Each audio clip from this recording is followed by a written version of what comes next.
Imagine playing a video game that suddenly turns into an entirely different game halfway through. One moment you're comfortable with the gameplay and tone, and the next moment everything is upside down. The genre, the mood, even the rules might change.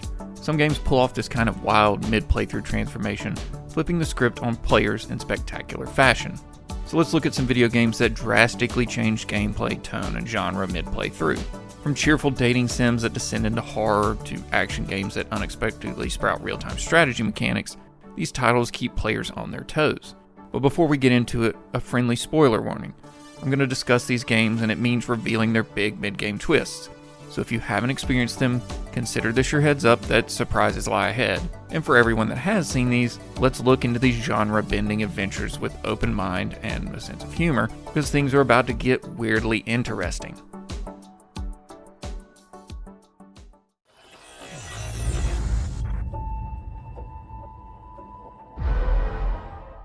Nier Automata begins as a stylish action RPG about combat androids in a war against machines. At first, it feels like a high-octane hack-and-slash adventure. You control the android 2B through post-apocalyptic landscapes, slashing through robot enemies with fluid Platinum Games-style combat. The tone is serious but familiar for a sci-fi action game. You have quests, cool combo moves, boss fights with epic music. It's kind of the game where you might think you know what you're in for. A well-made action romp with maybe a few twists in the story. And for a while, that's exactly what it is. Then you finish the game, and Nier Automata asks you to play it again. This is where things start to change dramatically. After ending Route A, instead of being truly done, the game continues with a second playthrough from a different character's perspective. Now you control 9S, and the gameplay shifts. The camera perspective and style sometimes change too, shifting to top-down or side-scrolling views during certain sequences.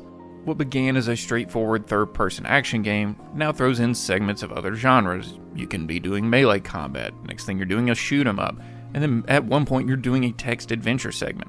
It's as if the developers got bored sticking to one genre and said, let's just add everything. The story, too, unveils new layers. Second playthrough reveals hidden truths about the enemy machines, completely recontextualizing the plot. But it's not done there. After those two playthroughs, an entirely new third act opens. The gameplay and story escalate further. You alternate between characters, face new enemy types, and witness the narrative take a philosophical turn about consciousness and purpose. By the final stretch, Nier Automata has shed its initial skin entirely. What began as a simple mission to win a war becomes an introspective, metatextual experience. In the final ending, the game breaks the fourth wall by turning the end credits into a literal bullet hell shooter where you, the player, must shoot enemy names while uplifting music plays. It even asks a profound question, whether you'll make a sacrifice to help strangers. It's both emotional and utterly unconventional. The result of all this mid-game shifting is that Nier Automata constantly surprises the player. One moment you think you're playing a conventional action RPG, the next moment you're not sure what you're playing anymore. The game blends hack and slash, shoot 'em up, text adventure, all these different elements into one package, using each genre twist to reinforce its story's themes. It can be a bit mind-bending. Some players finish Route A and scratch their heads, like, what is that? Only to realize the adventure was barely half complete. But this ambitious genre hopping is exactly why the game is so celebrated. It takes the phrase played again to a whole new level. It gives you a fresh gameplay experience with each new chapter. Informative, thought-provoking, and occasionally humorously bizarre, Nier Automata keeps redefining itself mid-playthrough. It's like getting multiple games in one, and by the end you've played an action game, a bullet hell shooter, a text novel, and more, all wrapped in one wild, genre-defying ride.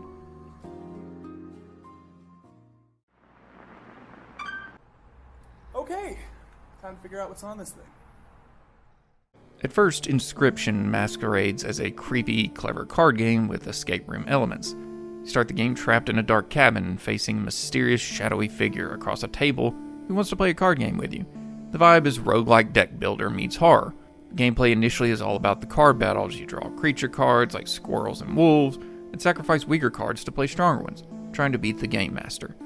But everything revolves around that sinister card game. It's tense and atmospheric. You might think the whole game will be these spooky cards and puzzles experience, sort of like a haunted Slay the Spire. And for a while it is. Cards talk to you, the opponent wears creepy masks to roleplay boss fights, and you get pulled into the unsettling atmosphere. Then, if you manage to win, a big twist happens. Inscryption doesn't end or simply restart, it transforms. Suddenly you're shown footage of a retro 8-bit style video game. The game essentially reboots into an entirely new format. Act 2 of Inscryption throws you into a bright pixel art world reminiscent of a classic Game Boy RPG. The 3D realistic cabin and cards are gone, replaced with a top-down Pokemon-inspired overworld.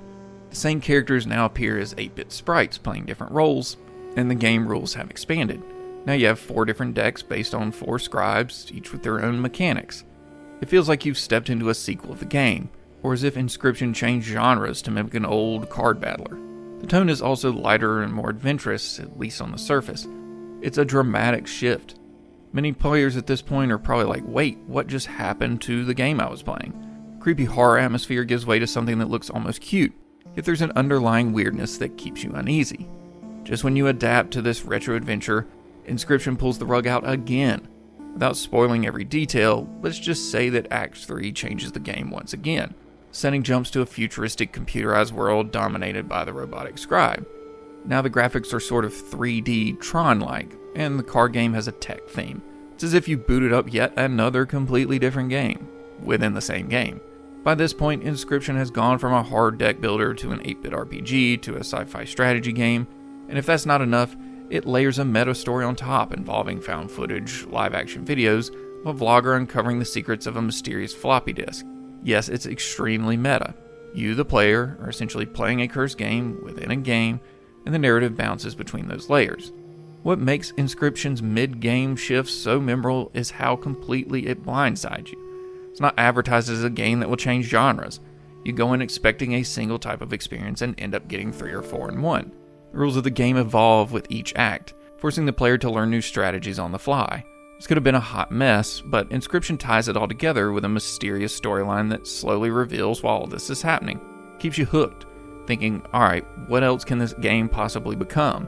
A sense of dark humor underpins it too. Inscryption knows it's messing with you. Inscryption demonstrates a bold approach to game design, blending multiple genres to serve a narrative. Starts as one thing and morphs into something very different. Some might believe that they essentially got 3 games for the price of one, while others might be thrown off with the deck-building roguelike they signed up for turns into a retro adventure. But there's no denying the ambition. By the end, you'll have experienced card game battles, puzzle solving, exploration, and even a bit of full-motion video storytelling. It's a dramatic, mid-playthrough shift done right, keeping us bewildered, entertained, and slightly spooked at every turn. If you ever wanted a game that refuses to stay in one genre box, Inscryption is the poster child. Just be prepared to explain to your friends that it starts off as this, but then it becomes that, and then it really becomes that, which is half the fun of recommending the game.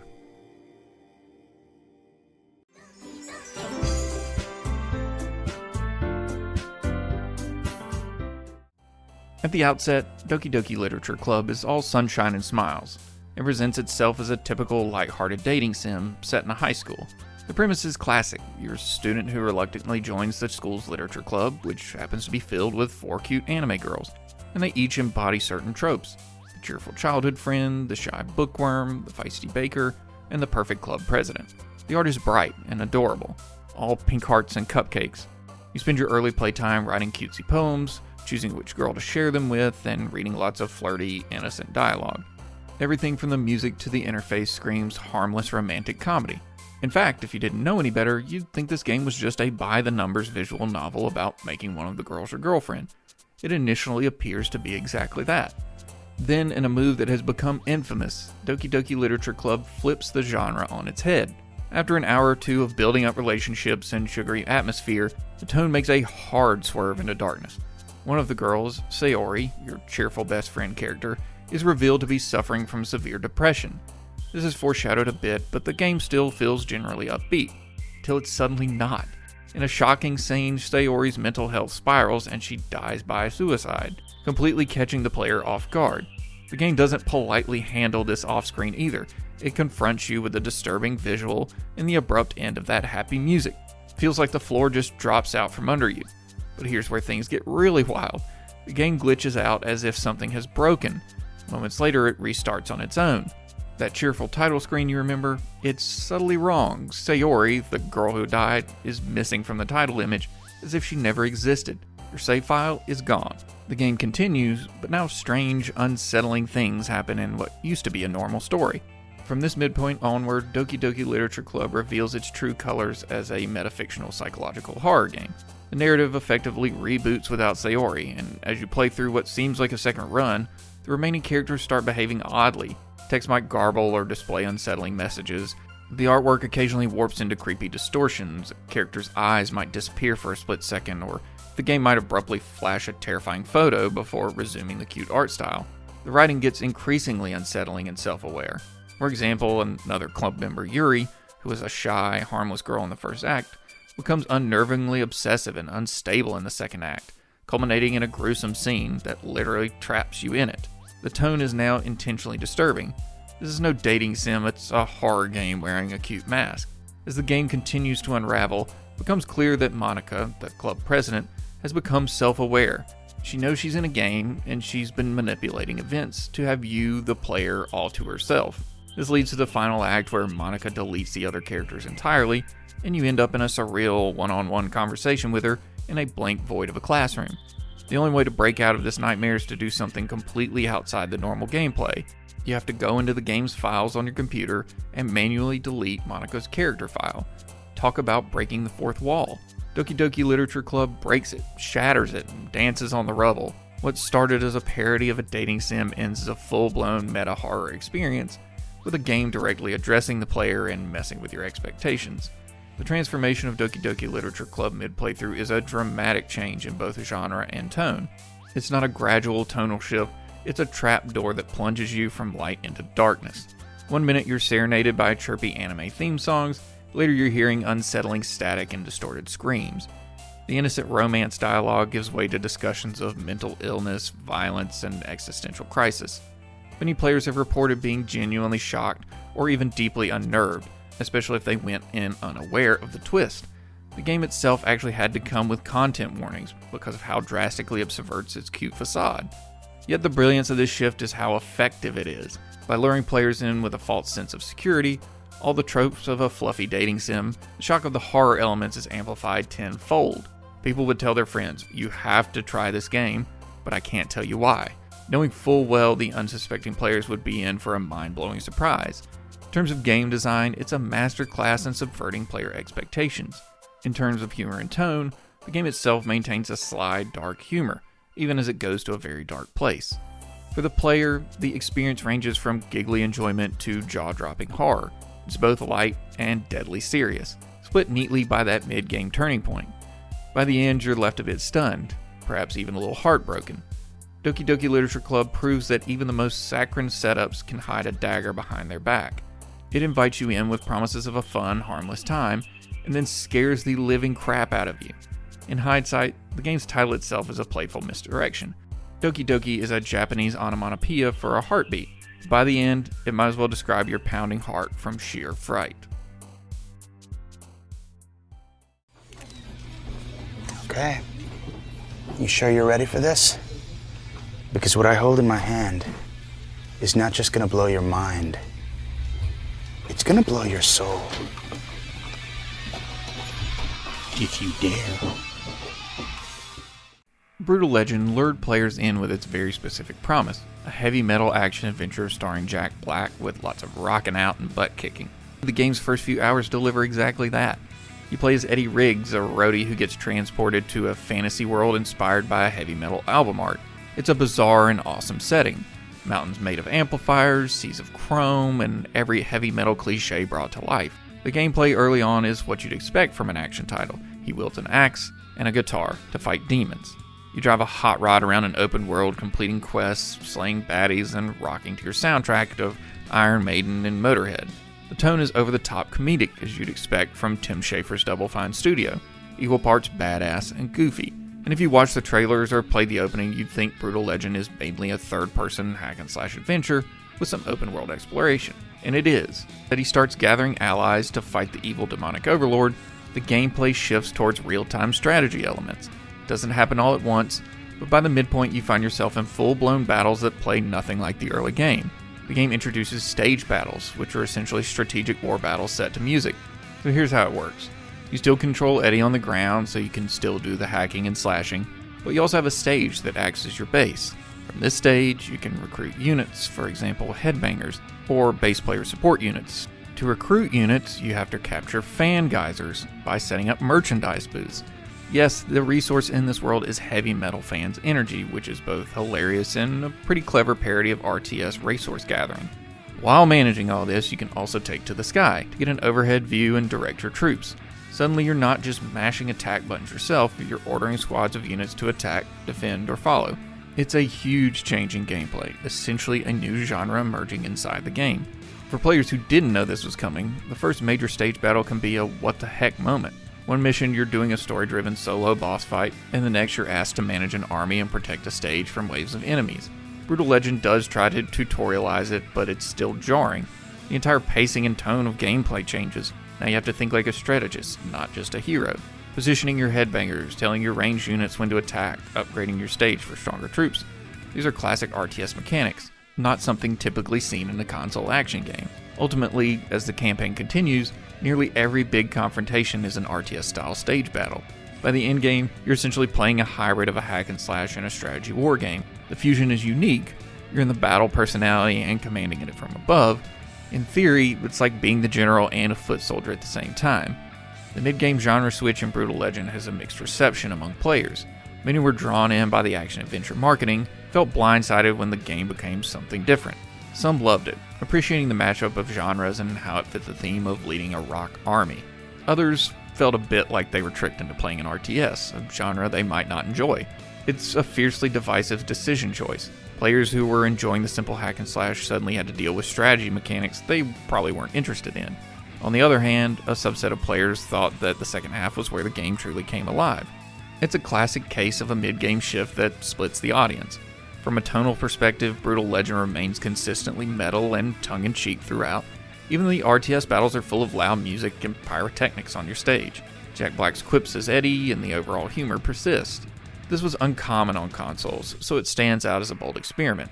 There's something undeniably epic about the later battles. Imagine commanding an army while shredding a guitar solo that buffs your troops, all while a giant metal monstrosity looms on the battlefield. It captures the feeling of an epic rock concert mixed with warfare. In that sense, the genre shift serves the theme. You start as a lone rocker and end as a full-on band leader conquering the world with music and might. For a player experiencing it, once you adapt, it can be quite thrilling. The first stage battle might feel like an ambush of new mechanics, but by the third or fourth you're summoning squads and soloing enemies in harmony. Brutal Legend in the end is half an action game and half an RTS, and it's the midpoint of the game where that balance tips from one to the other. Whether that's brilliant or flawed likely depends on your taste, but one thing's for sure, it turned what could have been a one-note action game into something players still talk about years later. It literally changed its genre midstream, daring to mix mosh pits with strategy maps. So if you ever play Brutal Legend, now you know. Prepare not just for guitar solos, but perhaps some tactical thinking as well. It's as if the game itself said, we're not going to stick to the usual verse-chorus structure, time for a prog metal interlude. Love it or hate it, that's a twist you just don't see every day.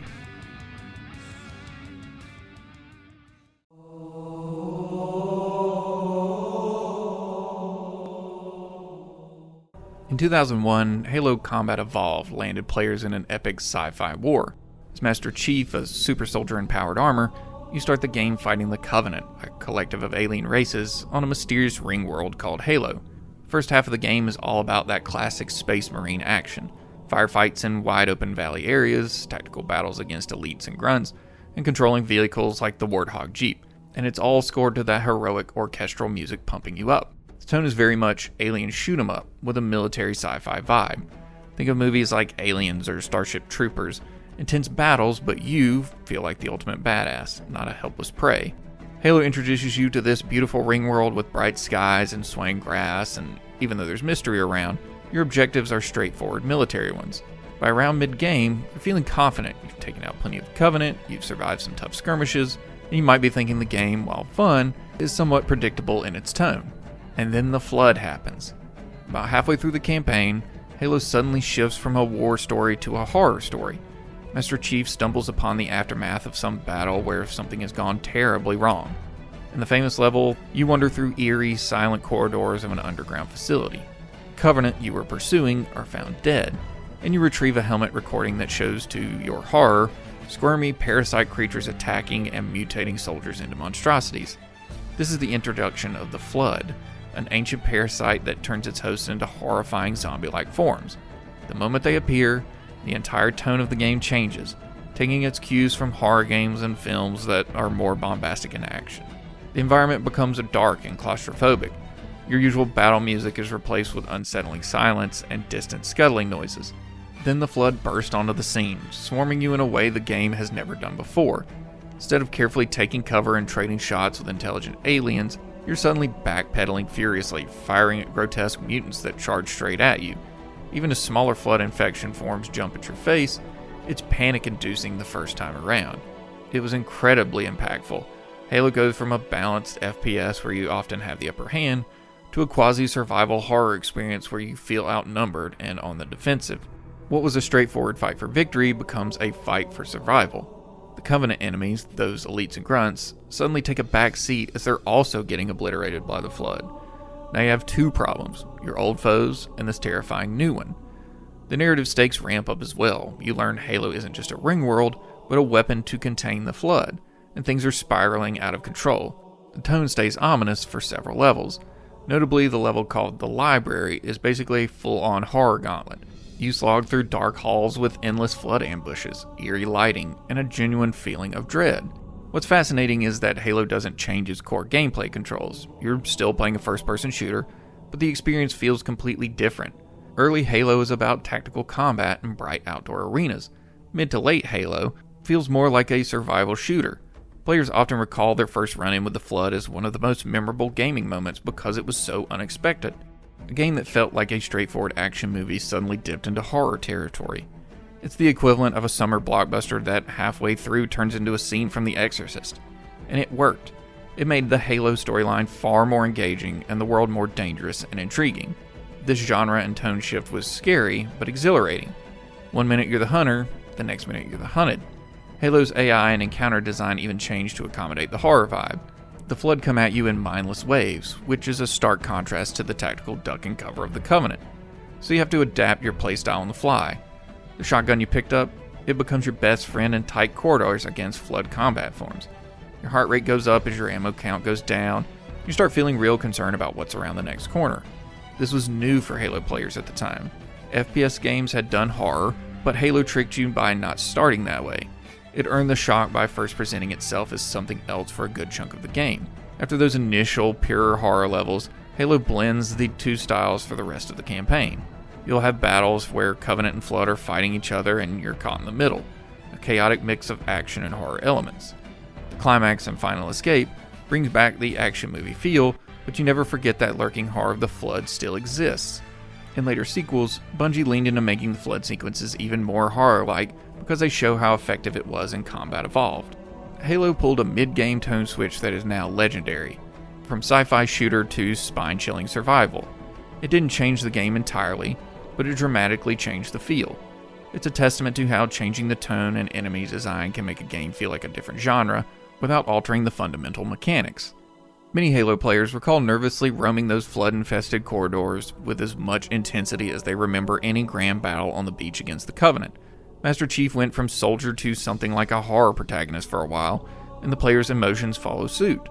This kind of mid-playthrough shift showed that Halo had ambitions beyond cool shooting aliens. It wanted to give you an experience with highs, lows, fear, and adrenaline. And it succeeded, leaving a mark on players' memories.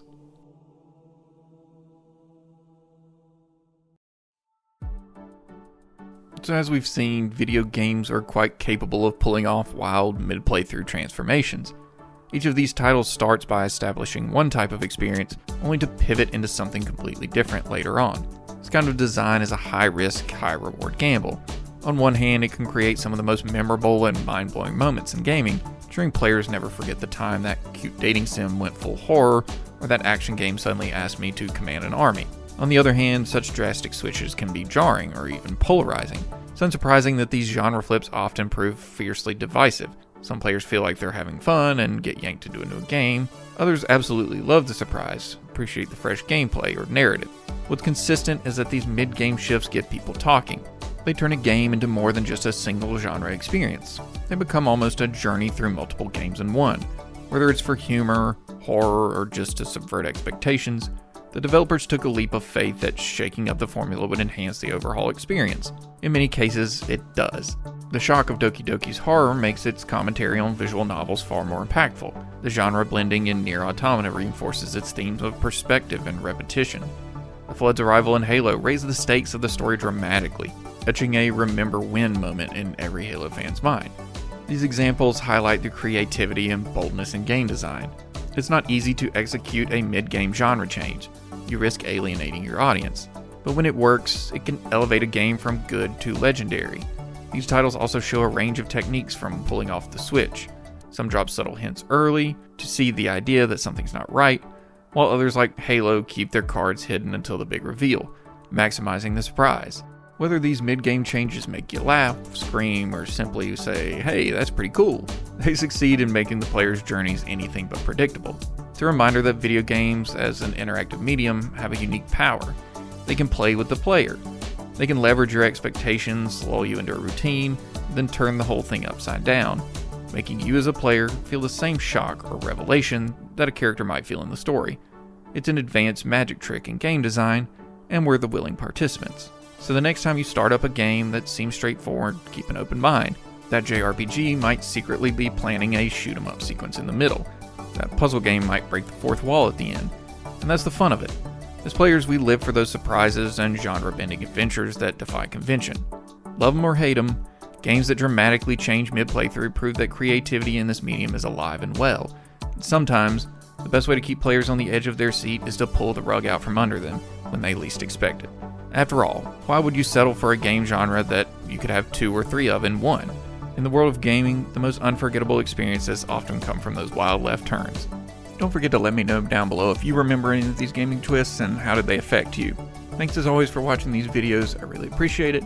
If you liked it, make sure you hit that like button, subscribe, and maybe ring the notification bell if you want more videos like this. Thank you for watching, and I'll see you in the next one. I love you. Bye-bye.